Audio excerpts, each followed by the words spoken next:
Donc, ravi de vous accueillir. Merci du coup d'être venu. Donc, Yann Mitton, je suis associé fondateur de la société Modal. Nous accompagnons nos clients publics et privés dans leurs projets fonciers, immobiliers ou d'aménagement. Donc, à ce titre-là, nous intervenons beaucoup sur les friches, soit à l'échelle d'une friche, d'un site, sur notamment le registre de la faisabilité, donc la définition du programme, du projet futur, la faisabilité architecturale et urbaine, le montage financier, soit à l'échelle territoriale, donc de plusieurs friches, notamment dans le cadre de missions de stratégie foncière, où les friches constituent un volet important. Voilà, on va évidemment consacrer cette heure et quart et demie aux friches, notamment sur les questions de financement et d'inventaire. Pour cette présentation, nous sommes plusieurs, euh, plusieurs voix. Donc, Édouard Mougin, qui est associé au sein de Modal et qui pilote les missions, notamment sur l'échelle territoriale de stratégie foncière, mais également le développement d'outils numériques en lien avec Fabien Marty, qui doit être présent parmi les participants. Agnès Rossignol, chef de projet au sein de Modal, qui intervient sur des sujets d'urbanisme réglementaire, mais également de montage de projets urbains. Et nous avons également le plaisir d'accueillir Lucien Bolotte, ingénieur des ponts, qui a fait une bonne partie de sa carrière au sein des services de l'État, notamment pour finir à l'EPF Normandie en tant que directeur, et qui aujourd'hui est présent au sein du LIFTI en tant qu'animateur du comité économie circulaire du foncier, donc qui traite notamment des friches. Alors, il aura l'occasion d'y revenir, mais le LIFTI, c'est une structure qui est très intéressante et qui travaille en tant que fonds de dotation sur les questions foncières. Donc, Modal est un membre actif, mais du coup, il aura l'occasion de vous présenter le retour d'expérience sur les friches et puis les initiatives du LIFTI qui peuvent vous intéresser. Voilà pour le petit tour de table, donc ils auront l'occasion de s'exprimer. Ce qu'on vous propose en termes d'ordre du jour, c'est de revenir sur les enjeux des friches et pourquoi les friches sont à la mode aujourd'hui, notamment dans le cadre de la mise en œuvre de la sobriété foncière. Donc, on va consacrer quelques minutes pour resituer l'intérêt des friches et l'intérêt accru pour les friches, pour les différents intervenants publics ou privés. On verra bien sûr la question, on consacrera un temps aux moyens de financement et notamment au fonds vert, fonds friche, donc avec une pérennisation du fonds friche qui est intégré dans un fonds vert qui inclut un certain nombre d'actions. On reviendra également, et c'est important, sur l'intérêt au-delà de la question du financement, de la reconversion d'une friche, sur l'intérêt de la définition d'une stratégie friche avec Edouard. Et puis, on aura le point de vue de Lucien et du Lifty. Donc, petit point sur les règles du jeu maintenant qu'on a à peu près l'ensemble des participants. Donc, vous avez la possibilité d'échanger, discuter via le petit onglet discussion, mais également de poser des questions auxquelles on s'efforcera de répondre. Alors, soit pendant la session, soit après. On consacrera aussi, et je ne l'ai pas dit dans le petit ordre du jour, un temps en fin de session sur vos différentes questions. Et vous avez également la possibilité de participer à un sondage. Alors, il n'y a évidemment aucune obligation, mais on a repris quelques-unes des questions qui peuvent être intéressantes dans le cadre de notre échange et qu'on pourra commenter également en fin de session. On le précise, on a déjà eu l'occasion de le faire pour ceux qui seront revenus vers nous par mail, que bien sûr, on mettra à votre disposition les supports, enfin le support qu'on va vous présenter, mais également l'enregistrement. Voilà sur les modalités pratiques. Donc, petit point pour commencer sur l'enjeu des friches. Sur tout d'abord quelques points de définition, c'est important avant de décliner les questions de financement ou de stratégie. Donc, il y a évidemment plusieurs définitions, mais on peut dire que maintenant, on a une définition quelque part officielle et qui est consacrée par la loi climat et résilience, euh, qui finalement emporte trois notions. Donc, c'est tout bien ou droit immobilier bâti ou non bâti, inutilisé, dont l'état, la configuration ou l'occupation totale ou partielle ne permet pas un réemploi sans un aménagement ou des travaux préalables. Donc, ça embarque trois notions. D'une part, on a quand même une notion d'obsolescence du site bâti ou non, d'ailleurs. On a un deuxième aspect, c'est la question de la vacance partielle ou complète de la friche. Et on a un troisième aspect qui est la question de la transformation qui est nécessaire pour retrouver un usage à la friche. Sur les termes, pour désigner l'opération de transformation, on voit on a énormément le jargon est important sur les termes reconversion, recyclage, requalification, revalorisation. On n'a pas forcément de dénomination, on va dire, officielle sur le processus qui peut toucher plutôt la partie purement foncière avec leur mise en état des sols, embarqué dans la question de la reconversion, mais on voit qu'on a plusieurs dénominations sur tout le process de transformation des friches, et puis certaines notions qui sont connexes, comme la rénovation urbaine, qui peut embarquer une logique de requalification ou revalorisation de friches. On va distinguer l'opération de la réhabilitation pure et simple, dans le sens où, par rapport aux trois notions que j'évoquais tout à l'heure, on n'a pas forcément de transformation et de changement d'usage, et elle va toucher quasi exclusivement le bâtiment. Donc, sur l'importance de la friche et pourquoi le sujet des friches est à la mode, c'est notamment dans le cadre du zéro artificialisation net. Alors, on en parle beaucoup, vous en avez sans doute évidemment entendu parler, ou vous êtes directement concerné. Donc, l'idée, c'est pas de revenir sur tous les principes du zéro artificialisation net, mais globalement, on a maintenant des textes, même si les décrets d'application sont en cours de définition. Et l'objectif, c'est de viser la sobriété foncière, de limiter l'étalement urbain et donc l'artificialisation. Donc évidemment, dans ce contexte-là, les friches constituent un réservoir d'urbanisation ou de renaturation qui est prioritaire, voire quasi exclusif. Donc on voit maintenant une traduction de cet enjeu, alors soit sur l'angle réglementaire, finalement, avec un certain nombre d'obligations qui s'imposent aux acteurs publics.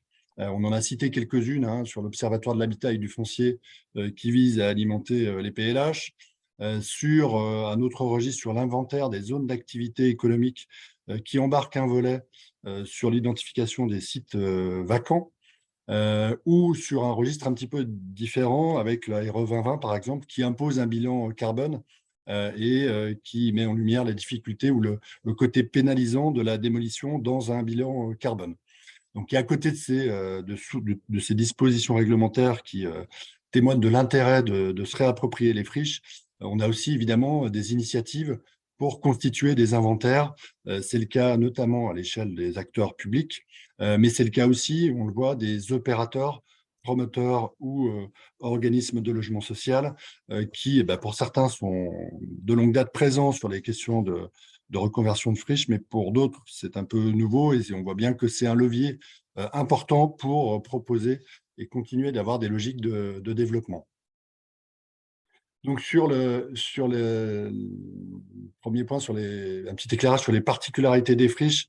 Alors, on a mis ici quelques-uns on s'est livré à l'exercice d'un classement typologique des friches, c'est pas forcément exhaustif, mais on voit bien que derrière, finalement, par rapport à la définition qu'on posait et aux trois notions qui sont embarquées derrière la question de la friche, on va avoir différentes natures de sites vacants ou en friche, euh, en distinguant soit le propriétaire, donc là on a un petit classement selon qu'on est plutôt sur une propriété privée ou publique, mais également selon la nature ou l'activité d'origine, avec une difficulté particulière sur les grands sites avec une très forte spécialisation qui vont être beaucoup plus complexes à reconvertir, d'autant plus que pour certaines d'entre elles, on a fait le choix délibérément de les positionner loin des bassins d'habitation.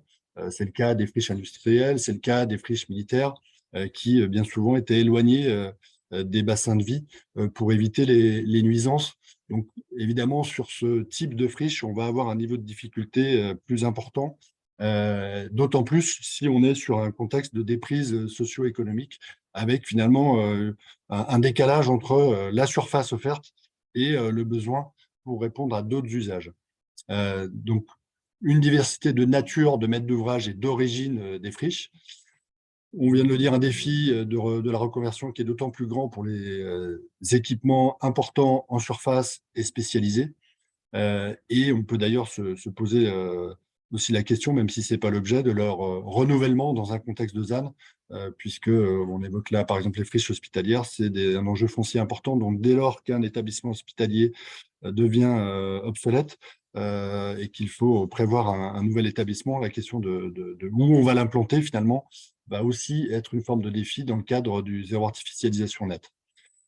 Et puis, par ailleurs, on voit, évidemment, puisque la friche, elle naît aussi d'une obsolescence de l'usage, et on voit apparaître des problématiques. Alors, on a cité les friches commerciales, notamment liées aux nouvelles formes de commerce, qui posent la question en entrée de ville, des grandes surfaces commerciales qui se sont beaucoup développées ces dernières années et qui commencent voilà, d'être vacants sur certains territoires. Donc, avec une nécessité aussi d'anticiper la reconversion finalement de futures friches.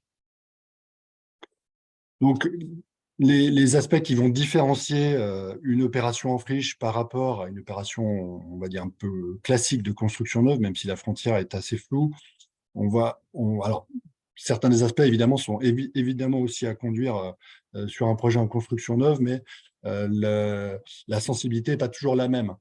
Donc, ce qu'on a repris ici, c'est la co-construction du projet futur. Alors, c'est d'autant plus vrai que on a un bâtiment et un site, une friche, qui a une histoire importante sur le territoire. Le dialogue avec la population, l'aspect concertation va être important pour définir un usage futur, avec la question aussi de l'occupation transitoire qui peut permettre de préfigurer les usages futurs. On va avoir un certain nombre de risques techniques à appréhender du fait de l'utilisation antérieure, qui vont se traduire par des contraintes sur le bâti dès lors que soit on veut ou on n'a pas le choix, il faut démolir, donc d'identifier quelles sont les contraintes liées à la démolition, mais également si on doit conserver pour savoir quels sont les enjeux de travaux, de confortement qu'on va retrouver. On va avoir les enjeux liés, toujours sur ce registre technique, à la qualité des sols et aux éventuelles servitudes liées à la pollution.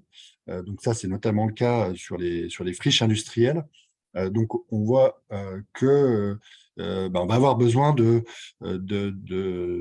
documenter les friches et de lancer des études qu'on n'a pas forcément à lancer si on est sur un site en extension. La question, et finalement c'est aussi une conséquence, un portage sur le temps long, pour faire face à ces différentes contraintes et pour lever les différents obstacles vers le projet de reconversion. Donc, il se pose de réfléchir sur un phasage d'aménagement, sur l'économie circulaire, sur la manière de réemployer les matériaux qu'on va retrouver sur le site et qui vont aussi ouvrir la possibilité de réfléchir à une occupation transitoire. Donc, tout ça fait qu'on a un modèle économique qui est assez spécifique et pour tout dire, qui est très, très souvent déficitaire du fait des contraintes, euh, des études à lancer, mais aussi des travaux qui sont plus importants et puis du délai de portage qui peut être assez long, d'autant plus si on raisonne sur une surface importante avec la nécessité de phaser par rapport à une réponse marché pour lequel il faut pouvoir mettre régulièrement sur le marché quelque part un volume de surface compatible avec la capacité d'absorption du marché. Donc, si on le traduit par les études, on ne va pas revenir individuellement sur chacune des études qui peuvent être lancées sur les friches que vous avez en jaune, c'est ce qui relève plus spécifiquement des études liées à un site en friche.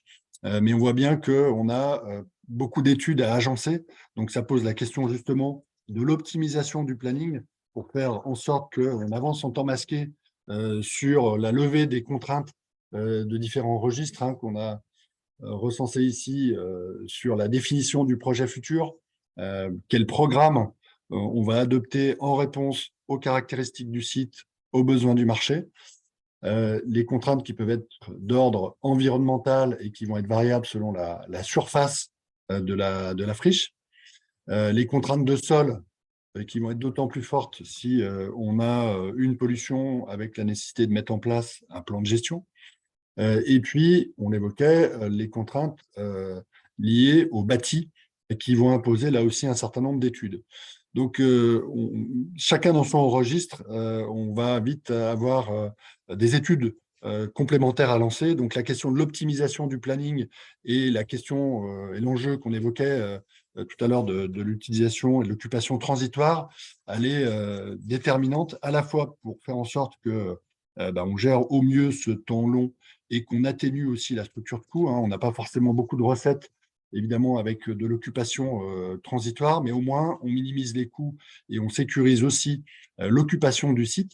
Mais ça permet aussi, et ça c'est important sur les sites majeurs, de préfigurer, de tester des usages et le cas échéant de les conforter dans le cadre du projet de reconversion. Donc voilà quelques éléments d'éclairage. Dernier point, puisque finalement on va évoquer juste après la question du financement et notamment du fonds Friche. On a un petit zoom ici sur les précédentes éditions du fonds Friche. Agnès va l'évoquer juste après, mais aujourd'hui le fonds Friche est embarqué dans un fonds plus global, donc dénommé fonds vert. Mais du coup, on a eu des éditions précédentes du fonds Friche, avec notamment un fonctionnement par appel à projet en 2021 et 2 sessions en 2021 et un troisième appel à projet en 2022.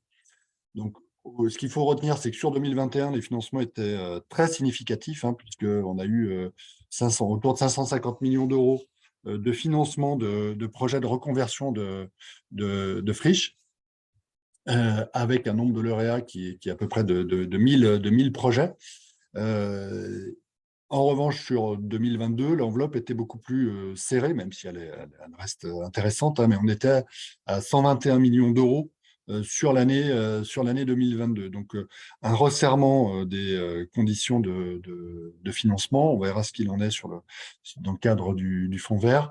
Donc, vous avez ici, alors on ne va pas revenir sur les hectares de friches qui ont été reconvertis, mais on voit bien que la traduction, notamment avec le resserrement de l'enveloppe, en 2022, c'est qu'on a évidemment beaucoup moins de projets, de mètres carrés qui ont pu être financés dans le cadre du fonds Friche et une composante logements sociaux qui est assez importante dans les projets, sachant qu'on a pour l'essentiel beaucoup de projets qui portent sur de l'aménagement. Voilà, vous avez ici une répartition des dossiers et des projets qui ont été lauréats sur les différentes éditions du fonds Friche. On a évidemment des projets sur tout le territoire national, avec certaines régions qui ont été, on ne le voit pas forcément ici dans la représentation cartographique, mais certaines régions qui sont surreprésentées, mais aussi parce qu'on a historiquement plus de friches et donc plus de projets.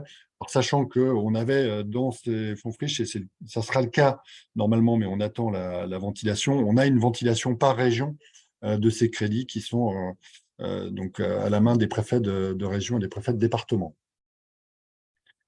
Voilà pour ça. Alors, je crois qu'il y a une question. On va juste faire une petite pause. Quelqu'un a levé la main. Je ne sais pas si le participant a levé la main. Alors, si vous avez des questions, n'hésitez pas à les poser directement avec. Vous avez deux possibilités, soit avec le petit icône de discussion, soit avec les questions-réponses auxquelles normalement vous avez accès. Là, je ne vois pas forcément de questions. Okay. Bénédicte Creuson. Alors, on va juste peut-être avant. Donc, on a ensuite alors, Bénédicte, je vous invite juste à poser la question via le petit forum de discussion ou via l'appli questions-réponses. Donc, voilà pour les éléments, voilà, sans doute pour vous des rappels sur les enjeux des friches. Ce que je vous propose, c'est de passer donc au deuxième thème sur la question des moyens de financement et notamment sur le fonctionnement du fonds friche avec Agnès.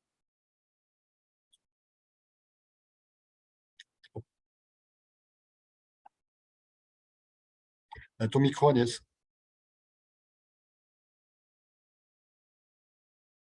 Effectivement, pardon. Le fonds vert, donc c'est un fonds qui a été créé pour accélérer la transition écologique dans les territoires. Il a été annoncé en août dernier par Elisabeth Borne. Il est effectif depuis début janvier. C'est un dispositif qui est assez inédit, qui a pour but d'accélérer la transition écologique dans les territoires.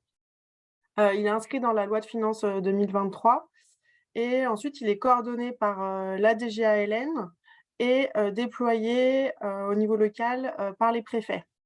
Donc, c'est un fonds qui vise à subventionner des investissements locaux qui favorisent la performance environnementale, l'adaptation au changement climatique et l'amélioration au cadre de vie. Donc, les 3 grands axes que vous voyez, performance environnementale, adaptation des territoires au changement climatique et amélioration du cadre de vie.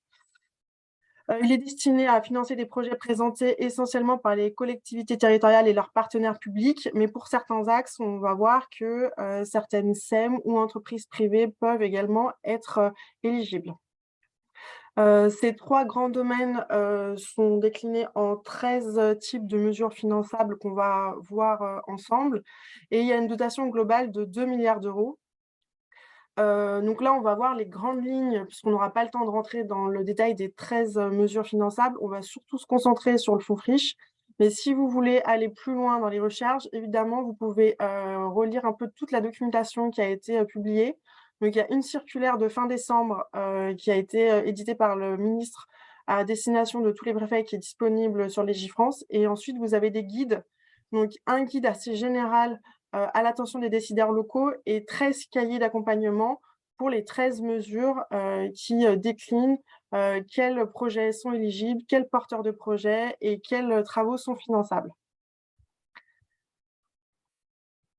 Donc, si on passe au premier axe qui est l'axe renforcer la performance environnementale. Donc, ce premier axe porte sur la rénovation énergétique des bâtiments publics locaux, le soutien au tri à la source et à la valorisation des biodéchets, à la rénovation des parcs et luminaires d'éclairage public. Donc, ces 3 mesures de performance environnementale, elles visent à réduire les consommations d'énergie, les émissions de gaz à effet de serre, la dépendance aux énergies fossiles, etc. Elles permettent aux territoires qui sont soutenus de diminuer leurs dépenses en augmentant leur résilience et en devenant des acteurs exemplaires pour la transition écologique. Donc, le premier volet, c'est la rénovation énergétique des bâtiments publics. Oui, Non, vas-y, excuse-moi. pardon. Donc, le premier axe, c'est la rénovation énergétique des bâtiments publics. Donc, il faut savoir très rapidement, le secteur du bâtiment, ça représente en France 44% de l'énergie qui est consommée. Et au niveau des consommations énergétiques des communes, c'est 81% des consommations qui proviennent des bâtiments communaux. Donc, c'est assez énorme. Le Fonds vert vient donc soutenir les efforts locaux qui sont faits en faveur de la rénovation énergétique. Donc, tout ça dans le but de limiter les émissions à gaz à effet de serre. Les travaux qui sont concernés, c'est la modernisation du système de chauffage, par exemple, d'éclairage, tout ce qui est travaux d'isolation du bâti, la réhabilitation lourde, etc. La deuxième mesure, elle porte sur le soutien au tri à la source et à la valorisation des biodéchets. Donc, l'idée, c'est d'avoir une collecte séparée des biodéchets, de valoriser ces biodéchets. C'est mené en parallèle de l'obligation des communes de mettre en place des dispositifs d'ici 2024 pour le tri. Et donc, enfin, la troisième mesure, c'est plutôt sur la rénovation des parcs et de l'éclairage public. Donc là, l'idée, c'est de faire des économies d'électricité, mais également de préserver la biodiversité et de réduire les nuisances lumineuses. On en parle de plus en plus des nuisances lumineuses avec ces publicités qui restent éclairées toute la nuit ou les magasins qui restent éclairés toute la nuit. Là, l'idée, c'est pareil, de rénover le parc d'éclairage public. Donc, on peut avoir des études qui sont financées, mais également des investissements sur le remplacement des éclairages. Et l'idée, c'est de ne pas attendre l'obsolescence totale du parc. C'est bien ce que précise le guide qui est mis à disposition sur le sujet. Donc voilà, c'est pour ce premier axe donc, de renforcement de la performance énergétique. Et juste petite précision, Agnès, sur la rénovation énergétique, on est bien sur les bâtiments publics. Oui. Et donc, pour les personnes qui sont là avec des parcs privés, ça, a priori, on est hors champ de cette mesure. Oui, alors pour moi, c'est vraiment les bâtiments publics locaux. OK. Voilà.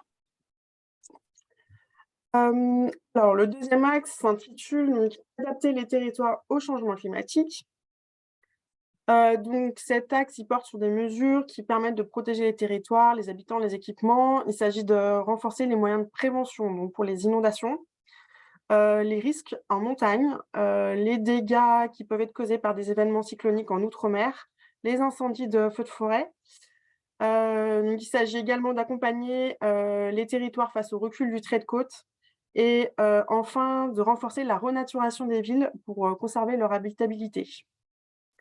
Donc cet axe, il se décline en plusieurs mesures, donc que vous avez là, affichées, donc les milieux aquatiques et inondations, les collectivités montagnes, les incendies de la végétation, les problèmes cyclones, la renaturation des villes, et le dernier qui est le recul du trait de côte. Donc plus précisément, nous, on a fait un zoom sur la renaturation des villes et villages, puisque ça peut être compatible avec le recyclage des friches. Donc là, c'était intéressant pour nous, d'aborder ce sujet-là. En effet, une friche peut être, éligible à la fois au dispositif recyclage des friches, mais aussi à la fois au dispositif renaturation, puisqu'on peut avoir une partie de la friche qui sera réhabilitée en logement, en commerce, et cetera, mais aussi une partie en, renaturée, pour rendre à la nature une partie, des hectares qui étaient consommés. Donc sur le volet renaturation, on va cofinancer des solutions d'adaptation au changement climatique. Donc l'idée, c'est d'aller vers un rafraîchissement urbain, mais aussi donc protéger, la biodiversité, améliorer la qualité de l'air, l'eau et les sols, donc limiter les inondations. Donc ça peut être, enlever, découper du bitume pour, laisser, de la terre, pour, permettre, à l'eau d'être absorbée. C'est également diminuer les nuisances sonores. Donc on va avoir, des travaux qui sont subventionnés en matière de création de parcs, réhabilitation de parcs qui existent déjà, végétalisation des façades et des toitures, par exemple. Donc sur le troisième axe, qui s'intitule «Améliorer le cadre de vie», on va retrouver notre axe principal qui nous intéresse aujourd'hui, qui est le recyclage foncier. Mais on retrouve également les questions du covoiturage, les zones à faible émission, de mobilité, et la biodiversité. Donc cet axe vise à améliorer, la qualité de l'air, avec le déploiement des zones à faible émission, à réduire les émissions de gaz à effet de serre en développant le covoiturage, à limiter la consommation d'espace, l'artificialisation des sols, en soutenant, le recyclage des friches, protéger les milieux et les espèces en accompagnant la stratégie nationale biodiversité. Donc pour ce qui est du premier volet, donc les zones à faible émission, les travaux qui sont subventionnés, c'est surtout la création et le déploiement de ces zones, le renforcement, de l'accompagnement des usagers et surtout, accompagner, les ménages et les entreprises dans les changements donc qui concernent la mobilité et notamment la logistique urbaine. Pour ce qui est de la biodiversité, là on s'inscrit dans la stratégie nationale pour la biodiversité 2030. Donc c'est un volet, complètement à part. D'ailleurs, sur celui-là, on a vraiment un budget, identifié à 150 millions a priori. Donc cette stratégie vise à protéger et restaurer la nature, les écosystèmes, lutter contre les espèces exotiques envahissantes, déployer des aires protégées et cetera. Donc on a eu la question de la part de certains de nos clients ou partenaires qui nous demandaient si, était éligible, par exemple, une étude d'impact dans le cadre d'une ZAC. Alors non, si le fonds vert ne viendra pas ne viendra pas subventionner des obligations qui sont réglementaires dans le cadre d'un projet d'aménagement. C'est vraiment si, vous mettez en œuvre un projet, d'aire protégée, un projet de protection des espèces, de restauration écologique et cetera. Sur le covoiturage, je passe très rapidement parce qu'il y a peu d'informations et en fait, c'est un sujet qui a été rajouté un petit peu à la dernière minute par le gouvernement dans le fonds vert. Il s'agit surtout de massifier la pratique en accompagnant les collectivités et en accélérant le développement des infrastructures type parking, mais aussi des services type, bus relais. Donc le fonds friche, celui qui nous intéresse particulièrement aujourd'hui, donc il vient compléter et pérenniser le fonds friche qui avait été déployé dans le cadre du plan France Relance post-Covid, donc pour soutenir les collectivités qui sont engagées, ou qui souhaitent s'engager dans des opérations de recyclage des friches. Donc plus particulièrement, quels sont les projets qui sont éligibles? Yann, si tu veux, changer de slide. Donc les projets éligibles, on en a parlé, donc c'est les projets de recyclage des friches. Yann vous a évoqué en début de webinaire donc les différentes définitions. Donc à savoir que la définition qui a été posée dans le code de l'urbanisme a été posée postérieurement au début des appels à projets. Donc en réalité, les appels à projets ont retenu une définition qui n'est pas celle du code de l'urbanisme puisqu'elle a été entre guillemets rédigée avant que le code n'en propose une. Donc est considéré comme une friche un terrain nu, déjà artificialisé, qui a perdu son usage ou son affectation, un îlot d'habitat, d'activité ou mixte, bâti et caractérisé par une importante vacance.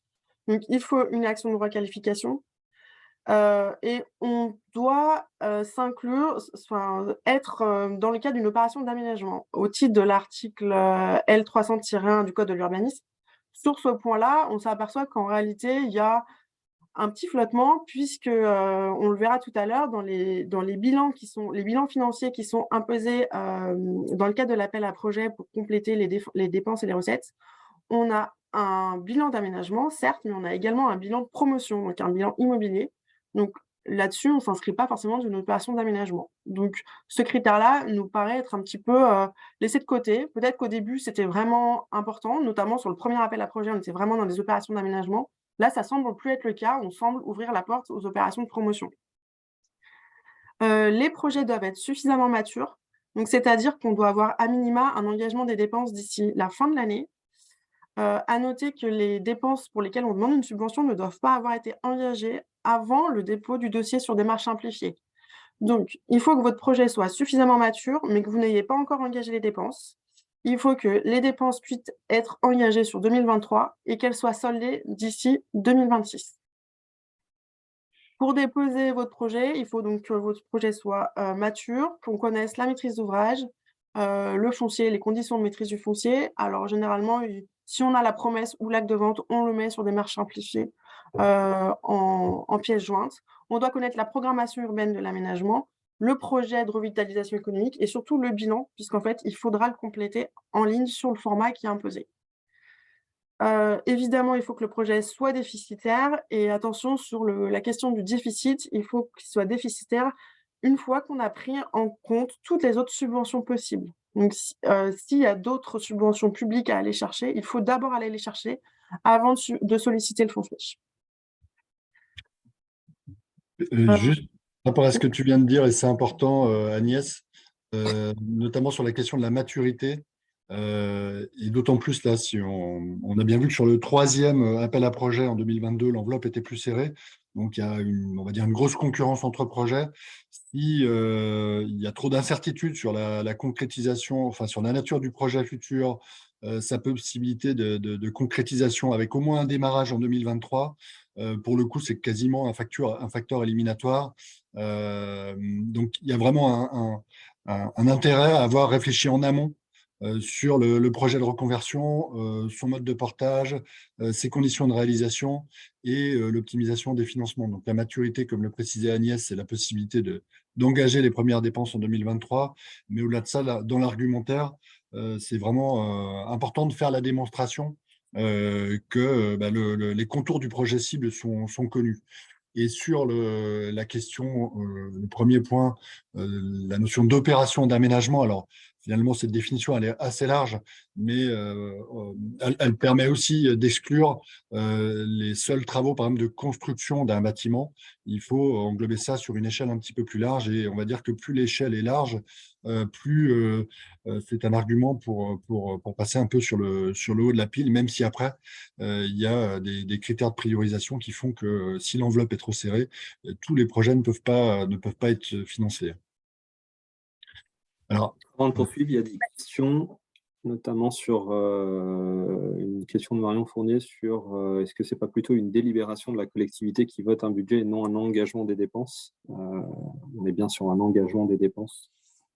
Si vous pouvez revenir là-dessus. À mon sens, oui, il faut avoir la démonstration, il faut faire la démonstration dans le dossier. Alors, par définition, la dépense ne sera pas engagée au moment du dossier, ça c'est au moment du dépôt du dossier, mais il faut faire la démonstration que on va bien avoir une première dépense dans l'année 2023. Alors, c'est aussi suite à il faut voir que le fonds Switch finalement est quelque part né du plan de relance avec la nécessité justement de relancer et de consommer les crédits. Mais en fait, oui, il y a quand même une nécessité de démontrer, de faire la démonstration que le projet est prêt et qu'on va engager les premières dépenses en 2023.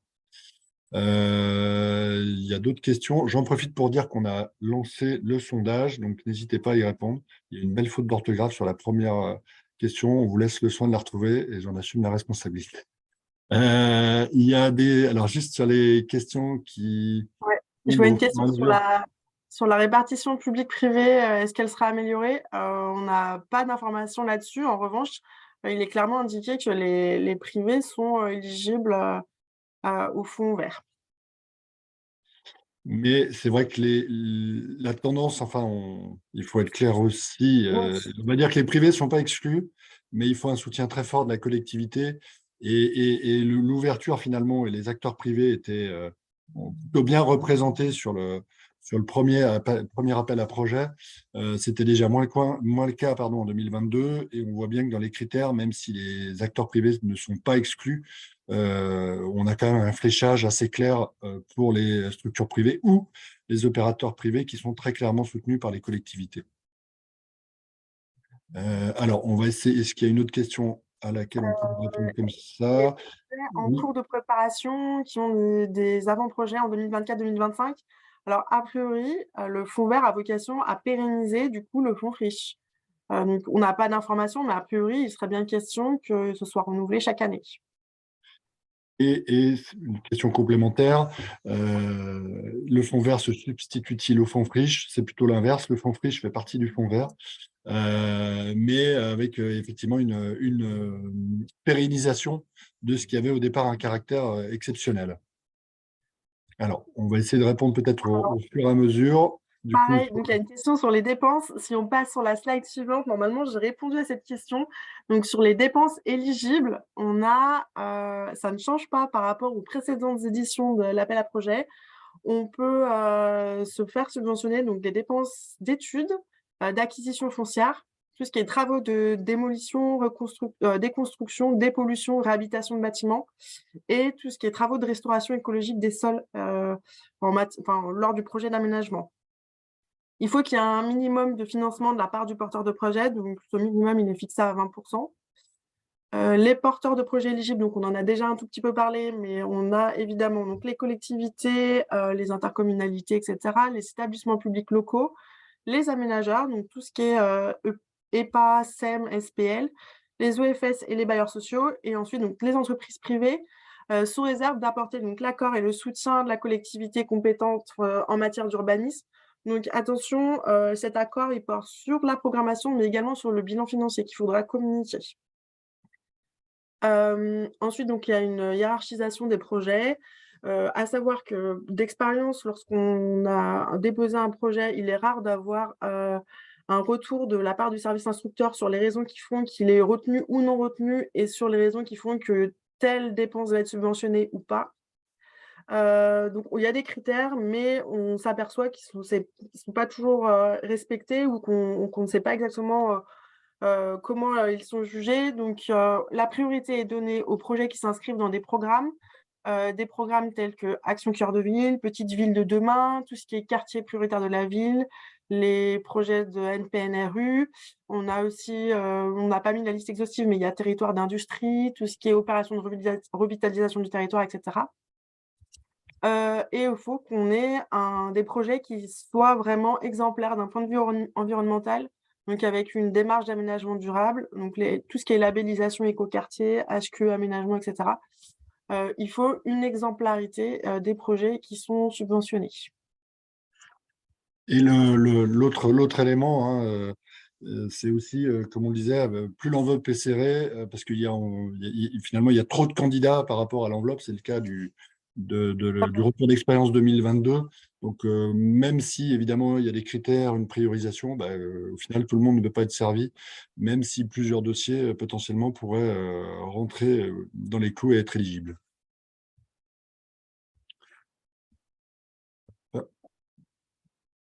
Alors là, on vous a juste mis un petit extrait alors, vous ne pouvez pas mettre l'intégralité, mais du support démarche simplifiée où vous devez remplir donc, le dossier en ligne. À savoir que vous avez tout un formulaire à compléter directement en ligne avec le nombre de mètres carrés qui seront développés, le nombre de logements, la nature du porteur de projet, la description du projet. Vous devez aller chercher directement en ligne l'emprise de votre projet, etc. Donc, nous, ce qu'on conseille, c'est d'avoir un petit dossier qui présente avec des arguments solides, etc., des visuels, d'avoir ce petit dossier que vous mettez en pièce jointe, mais dans tous les cas, ça ne vous empêche pas donc de remplir ce formulaire sur démarche simplifiée. Donc, les dossiers sont ensuite instruits donc, par les DDT, donc au niveau local. On peut les contacter pour leur présenter les projets en amont. En revanche, après, on s'aperçoit que lors de l'instruction, il n'y a pas forcément il y a des questions de leur part, on y répond, mais il n'y a pas forcément d'échange ou de retour sur les raisons qui font que ça a été retenu ou pas.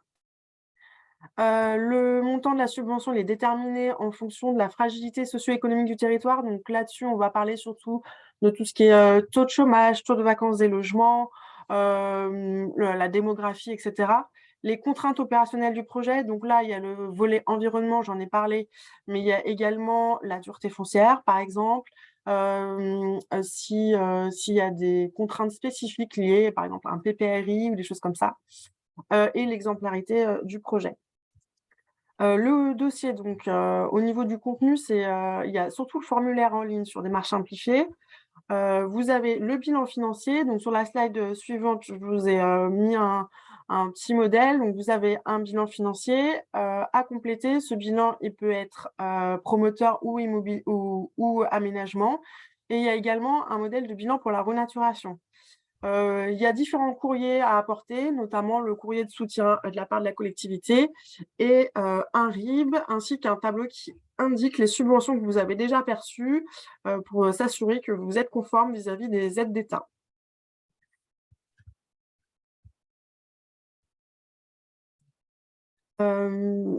Sur donc la trame de bilan, donc j'en ai déjà un petit peu parlé. Donc ce bilan, vous le retrouvez à la toute fin du formulaire démarche simplifiée.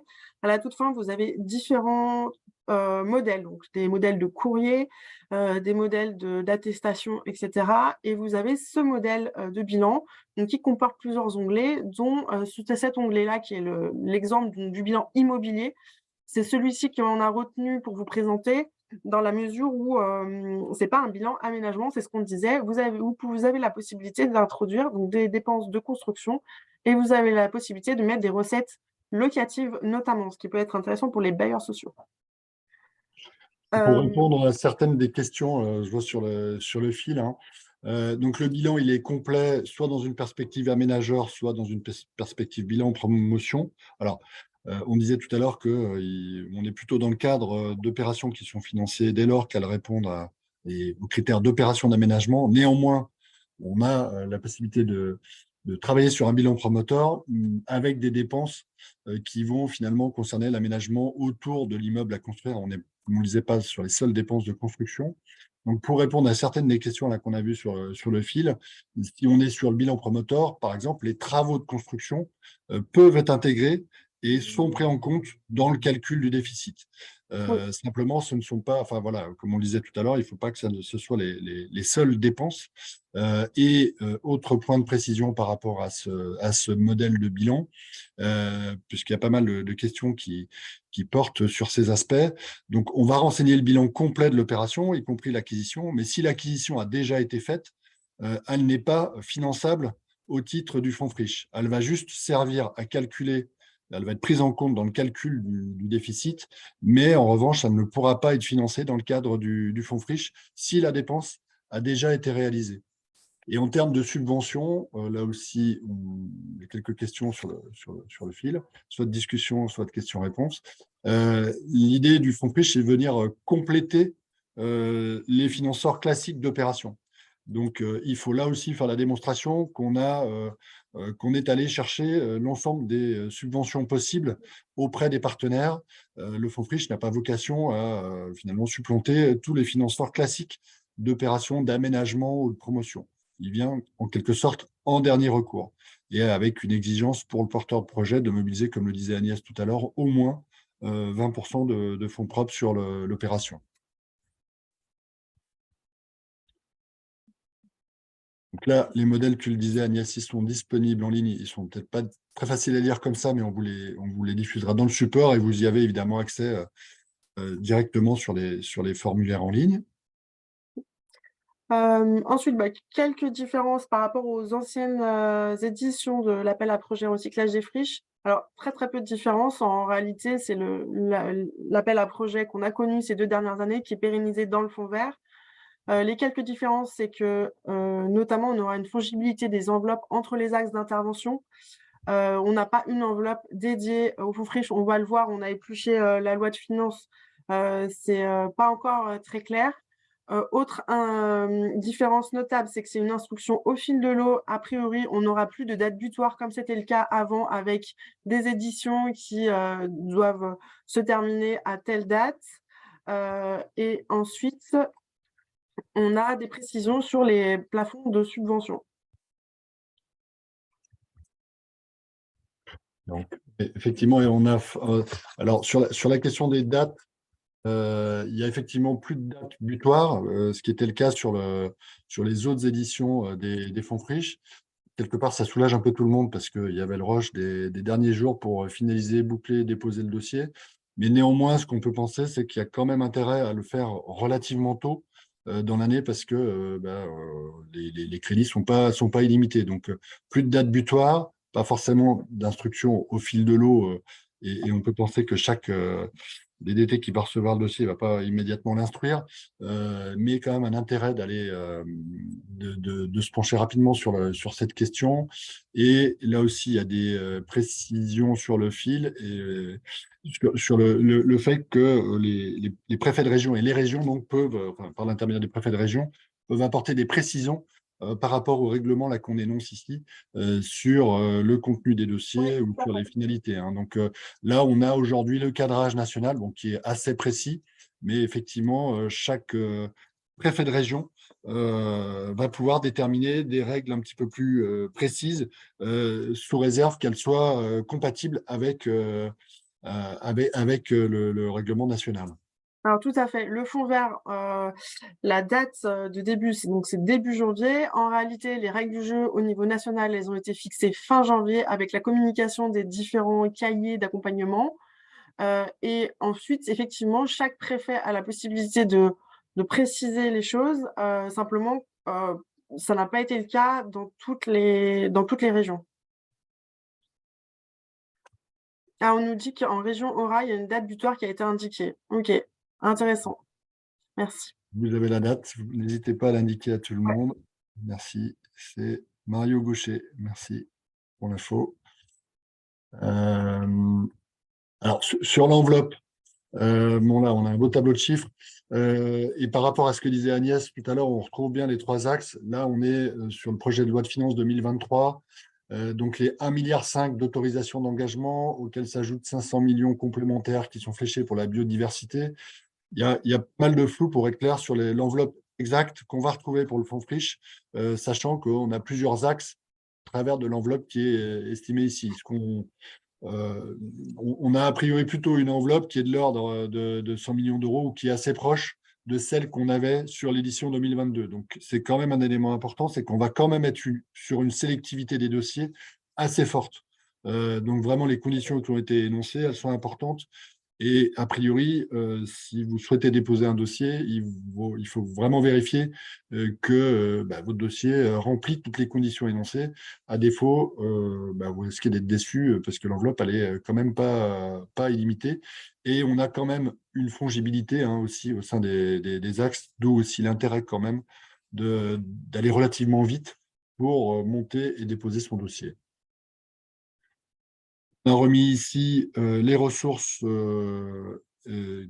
qui sont disponibles sur notamment tout le cadrage national et le lien vers les démarches simplifiées que certains connaissent peut-être, mais qui permet du coup de constituer son dossier et de le présaisir. On avait une question là-dessus, une question pratique. Le formulaire, il est ouvert dès lors que vous saisissez des éléments sur le dossier.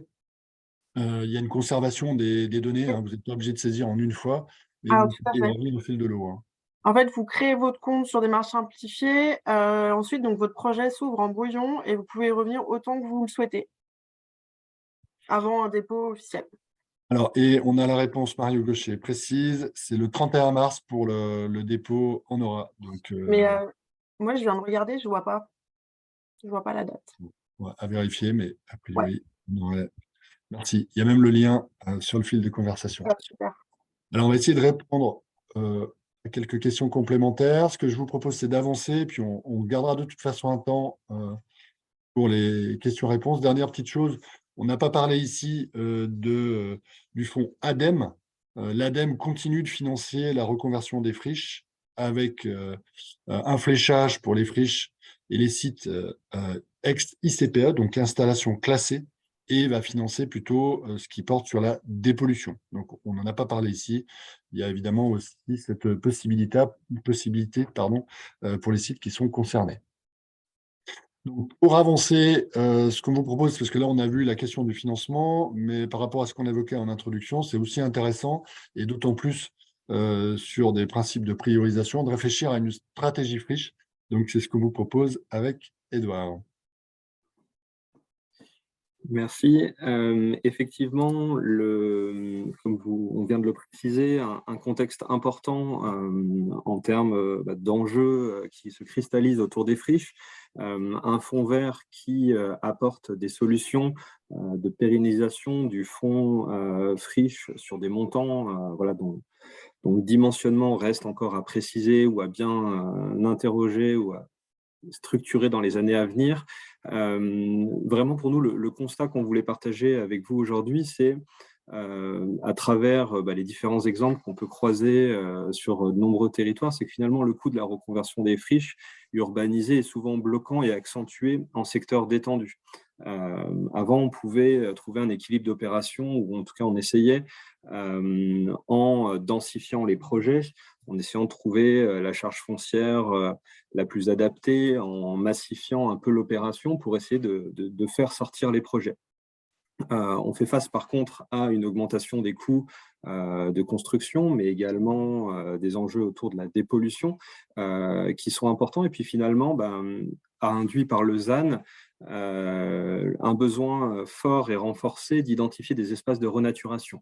Or, les friches sont et constituent un réservoir important pour atteindre finalement ces zéro artificialisation. Donc, la problématique qui nous paraissait importante de rappeler un peu et que vous vivez probablement tous au quotidien, c'est l'absence de modèle économique pour la renaturation des friches.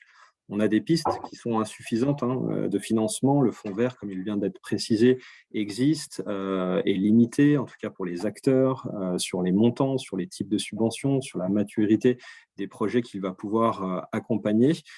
Il existe aussi d'autres aides, elles ont été notamment évoquées en question, d'autres fonds de l'État ou d'autres dispositifs européens. Et puis surtout, cette interrogation autour des modèles économiques pour la renaturation des friches, elle appelle à des réformes, notamment de la fiscalité, de la protection des sols, dont on ne sait pas encore les contours et surtout quand est-ce qu'elles vont arriver.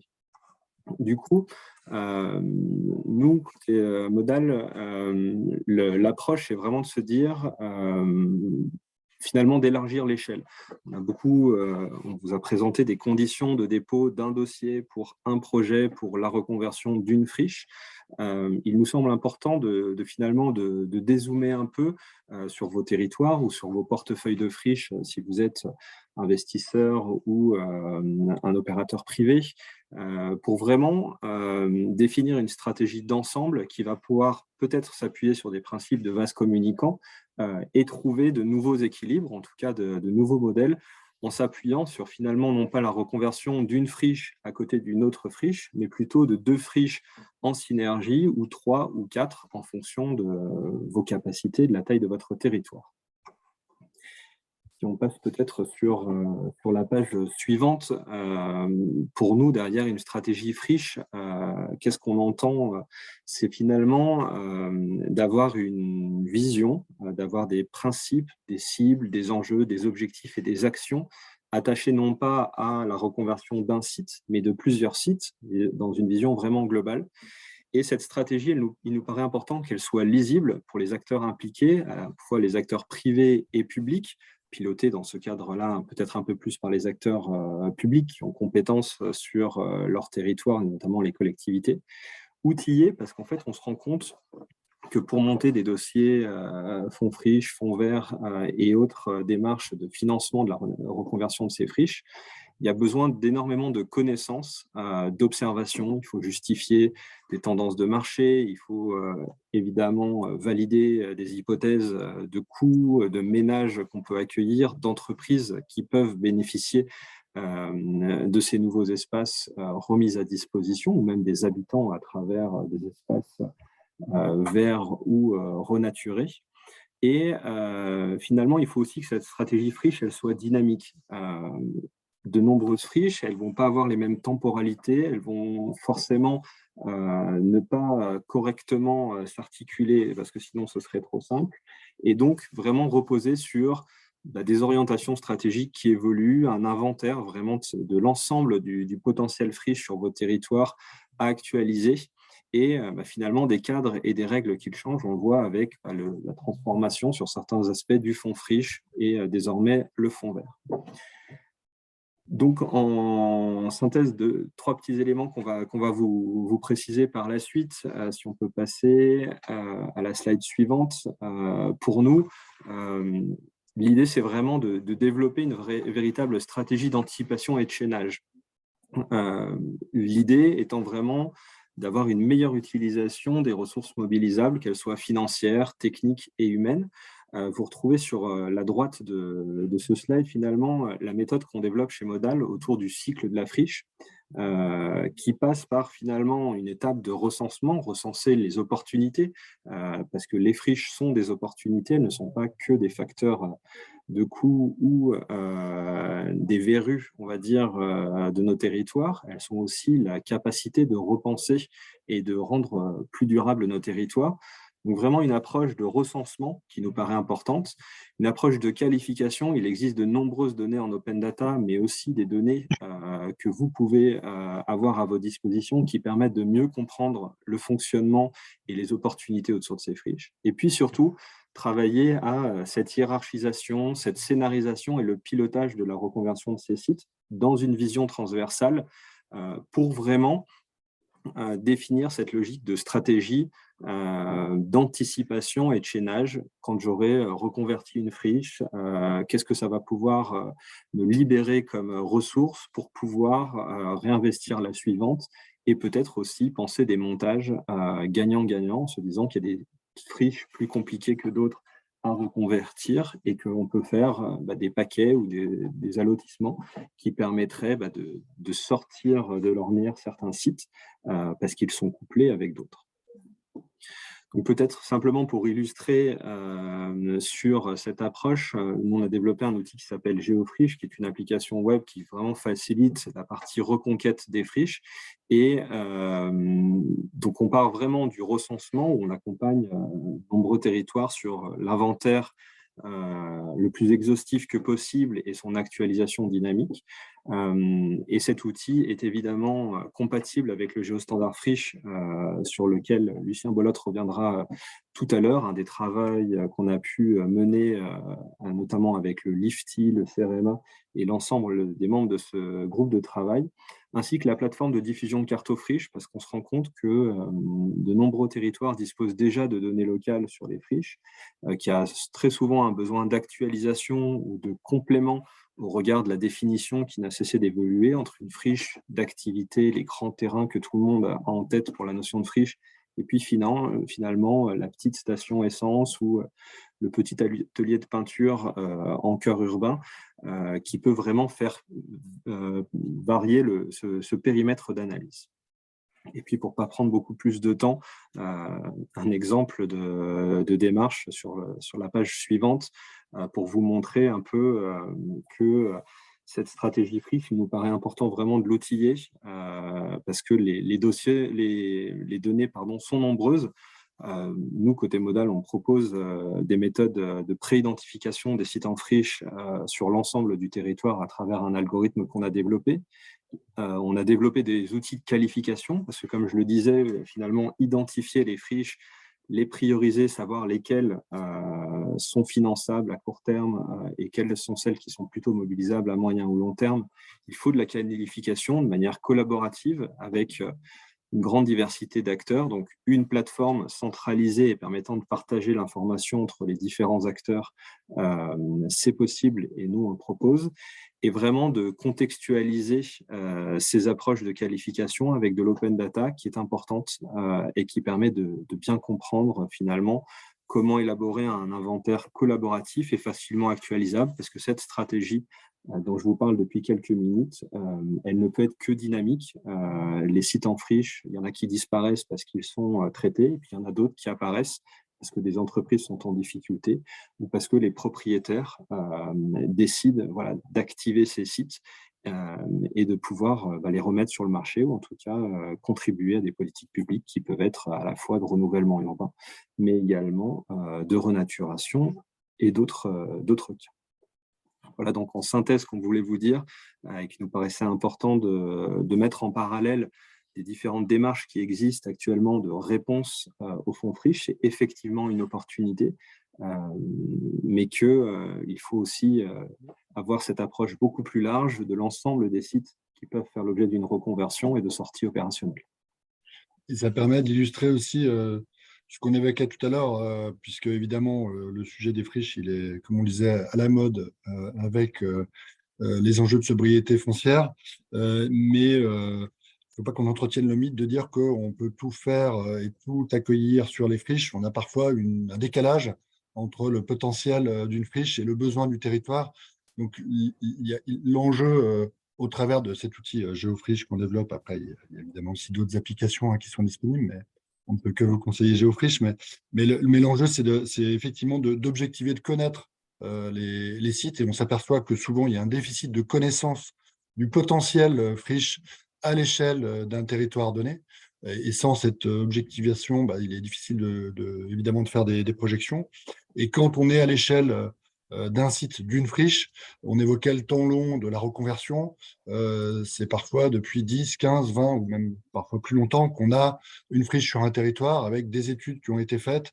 Donc, il y a un enjeu basique de documentation et de connaissance et de suivi du process de reconversion. Donc là, ce qu'il faut retenir, c'est qu'évidemment, on a un enjeu d'outillage sur ces démarches à l'échelle territoriale, mais aussi à l'échelle du suivi individuel de chacun des sites dès lors qu'on a décidé d'agir. Alors justement, si on fait la transition, et on va laisser la parole à Lucien Belote, à la fois peut-être pour réagir sur ce qui est dit, puis nous présenter donc le Lifty, avec qui on travaille beaucoup et qui est assez en pointe sur ces sujets fonciers, et notamment des friches. Bien, merci Yann, et merci à toute l'équipe de Modal d'avoir permis à Lifty de participer à ce webinaire et de faire une brève présentation. Je vous rassure, ça durera quelques minutes, de Lifty, de ses missions, de ses valeurs et de ses actions actuelles. Lifty, en fait, pour certains d'entre vous qui le connaissent déjà, Lifty, il est issu d'une part de l'open data du foncier, des démarches qui sont nées autour de l'ouverture de données de valeur foncière, et d'autre part du travail mené sur les friches par le président Marc Kaczynski, qui est mon ancien collègue directeur de l'EPF Nord-Pas-de-Calais à l'époque, Hauts-de-France maintenant, et par certains EPF ou partenaires publics. Donc, l'émission du Lifty, pour faire simple, c'est d'exercer un regard à 360 degrés sur les fonciers comme un des enjeux majeurs au service d'objectifs sociétaux. Donc, ça permet de couvrir des thèmes tels que le changement climatique et l'effondrement de la biodiversité, l'artificialisation et la préservation des sols, les mutations économiques, les thématiques de l'habitat et aussi les thématiques plus larges d'aménagement, d'urbanisme, transformation des cadres de vie et de travail. Alors, les valeurs, transversalité, parole libre, faire ensemble. Transversalité, Lifty regroupe un grand nombre de disciplines exercées par des professionnels, des entreprises, des ingénieurs, des architectes, des techniciens, des écologues, des universitaires. La parole libre, c'est bien entendu, elle s'exerce dans un certain cadre, le respect des interlocuteurs et aussi la diffusion de cette parole. Et le faire ensemble, c'est effectivement la synergie des moyens et des partenaires. Alors, je vais insister un peu sur le statut de fonds de dotation. On m'a interrogé là-dessus. Pourquoi un fonds de dotation et pas une association ou un établissement public ou autre?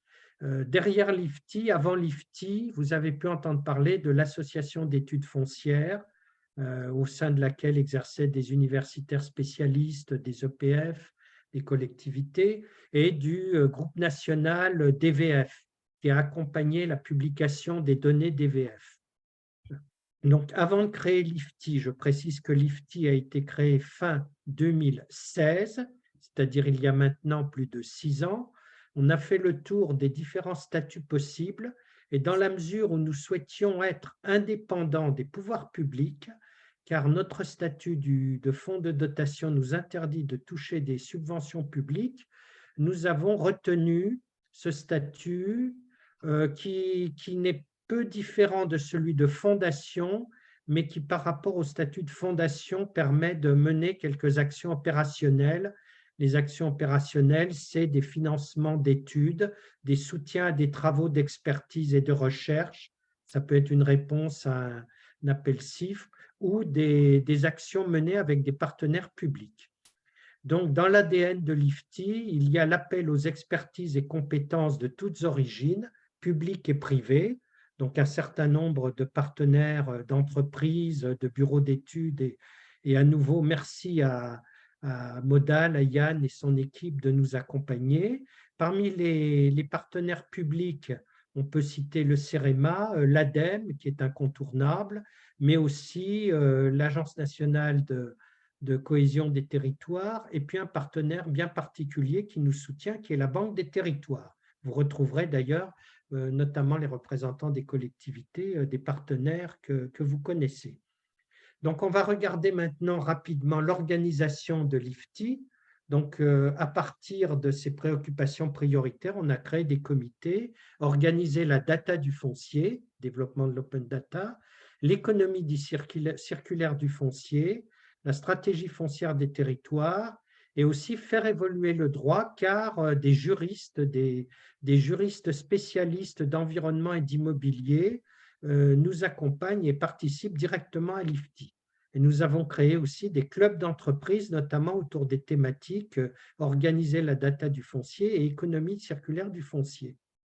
Alors, l'économie circulaire du foncier a comme cœur d'activité le recyclage des friches, et cela depuis la création de l'IFTI.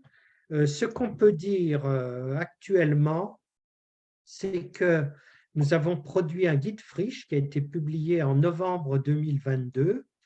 Nous travaillons beaucoup sur les aspects économiques et environnementaux de la transformation des friches. Nous avons un groupe de travail usages environnementaux et un groupe de travail sur un modèle économique. Alors, je réagis à la présentation du fonds vert pour noter qu'effectivement, comme l'a dit Édouard Mougin, il n'y a pas de modèle économique de la renaturation, ou je dirais dans un sens plus large, il n'y a pas de modèle économique des actions, par exemple, de redynamisation économique et sociale. Je pense aux zones en très forte déshérence, aux zones sinistrées au niveau de l'habitat et de l'emploi, où les enjeux de renaturation se présentent aussi. Et ça, c'est un travail que nous cherchons à développer actuellement, soit comment trouver des critères permettant d'élargir les considérations de monétarisation, de quantification, soit de trouver des ressources nouvelles, ou les deux à la fois, pour avancer sur ce problème des modèles économiques. Et enfin, la contribution à la constitution d'un réseau des inventaires territoriaux de friches, sur lequel donc on va rentrer un peu plus dans le détail dans l'écran suivant, sur le réseau des inventaires. Donc l'IFTI s'est très tôt posé la question de la connaissance des friches. Au début, dans les premières années de l'IFTI, nous nous sommes aperçus qu'au niveau national, depuis des études de la DATAR, de l'ADEME, qui avaient chiffré le potentiel de friches à 150 000 hectares, 100 000 à 150 000 hectares, et le chiffrage était assez pertinent parce qu'il n'a pas tellement évolué. il n'y avait pas eu beaucoup de travaux précis. Et par ailleurs, dès l'origine, nous avons constaté qu'il fallait bien distinguer les sites Basol-Basias, qui répondent à certains critères réglementaires pour lesquels un répertoire très précis est tenu, de l'ensemble des friches, compte tenu de deux phénomènes. D'une part, les friches sont de multiples origines, comme on l'a fait apparaître précédemment, et d'autre part, les friches, ça n'est pas un stock, c'est une matière en évolution.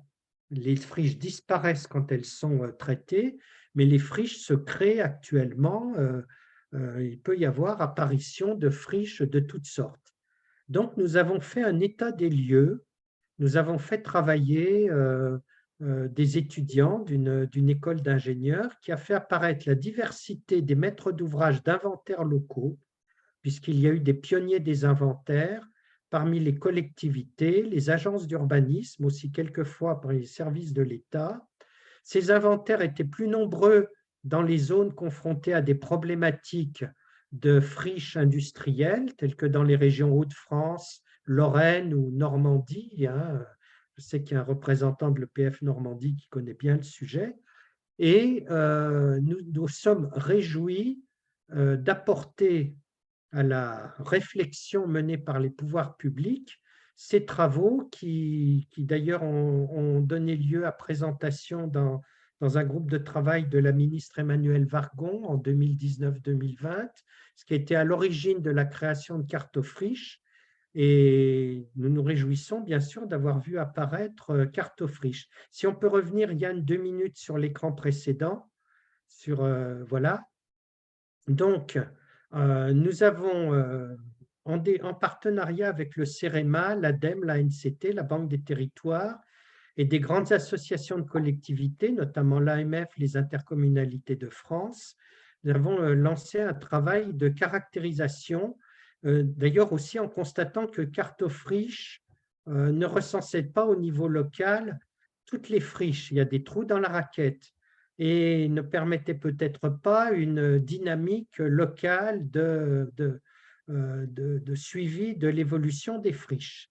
Nous avions d'ailleurs, dès 2021, élaboré une convention partenariale qui n'a pas été formellement actée, mais pour des raisons purement matérielles.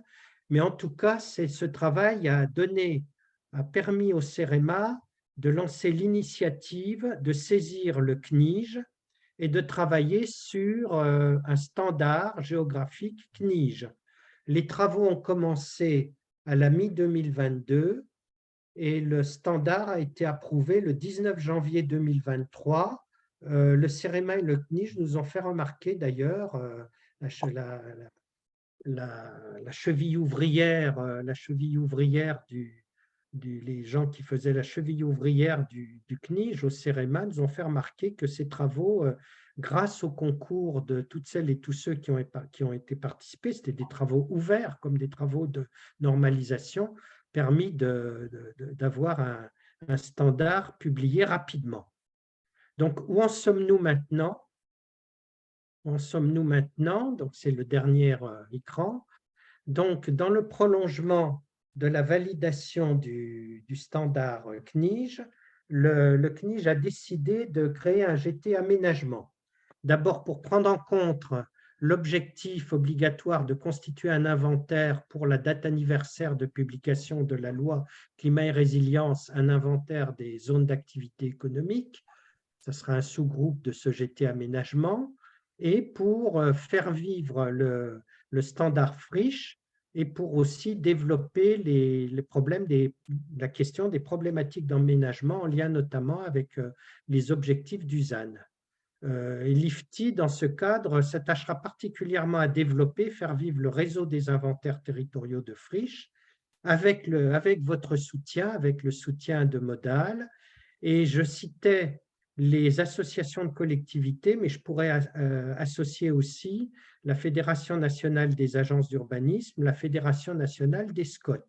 Et nous pensons que ce travail permettra d'apporter une grande richesse d'informations à la plateforme Cartofriche et de développer une interopérabilité des inventaires territoriaux de friches en liaison aussi avec les réflexions sur le ZAN. Alors, j'ai vu une question sur les seuils tels que les petites friches de 5000 m². C'est une question qui a été évoquée dans le standard CNIJ. Je crois que ce standard il s'applique aux friches dans un sens très large. On n'a pas voulu exclure les petites friches. Alors, de façon opérationnelle, certains organismes comme les EPF excluent les petites friches, entre guillemets, pour limiter les dossiers. On a souvent des questions aussi sur les friches agricoles. Bon, a priori, elles ne sont pas exclues, mais nos partenaires de la profession agricole ou les SAFER en particulier soulignent qu'elles ont un caractère bien particulier. Mais pour le reste, nous souhaitons balayer de la façon la plus large le champ des friches et de leur transformation. Voilà en quelques mots ce que je voulais vous dire pour l'IFTI. L'IFTI cherchant des thèmes de coopération avec les entreprises, avec les collectivités ou leurs associations pour faire avancer ces préoccupations prioritaires sur les friches. Merci beaucoup, Lucien. Donc, pour les collectivités locales, et il y en a, enfin, nombreuses d'entre elles sont représentées dans les participants. On vous encourage à aller voir les ressources qui sont proposées par le LIFTI, et notamment le guide qui a été publié récemment sur les friches, là, pour le sujet qui nous intéresse. Et pour les représentants des structures privées, voilà, vous pouvez prendre attache de Lucien Bolotte si vous êtes intéressé. Mais voilà, dès lors que vous intervenez sur le champ du foncier et de l'aménagement, on a pas mal d'informations et d'échanges au sein du réseau. Peut-être pour terminer, alors on a essayé de répondre finalement. Oui. Permet, il y a juste un mot. Nous venons de mettre à jour notre site internet où vous trouverez des informations d'actualité. C'est lifti.org. C'est tout simple. Je ne l'ai pas mentionné. Lifti.org, vous trouverez beaucoup de précisions. Et les ressources qui ont été évoquées notamment. Alors, on a essayé de répondre aux questions au fur et à mesure, donc je pense qu'il n'en reste pas forcément en suspens. Pour rappel, on vous diffusera, puis on arrive au terme de notre session, on vous diffusera les supports. Alors, et juste pour revenir sur le sondage, on vous remercie, vous avez joué le jeu. Alors, bon, après, les réponses sont aussi fonction des sites qui sont représentés. Ce qu'on peut simplement noter, c'est que par rapport à l'enjeu d'inventaire, finalement, il y a une grande majorité de répondants qui n'ont pas d'inventaire. Alors, ça peut aussi s'expliquer par le fait que pour certains d'entre vous, vous avez peut-être une seule friche à traiter qui peut être significative, donc pas forcément une nécessité de procéder à un inventaire. Mais malgré tout, voilà, une grande majorité auquel on n'a pas d'inventaire et pas forcément, et encore moins, de critères d'arbitrage pour justement prioriser l'intervention sur les friches. Et au vu des contraintes de financement, souvent cette logique de priorisation, elle est nécessaire en termes financiers, mais en termes aussi d'ingénierie à mobiliser.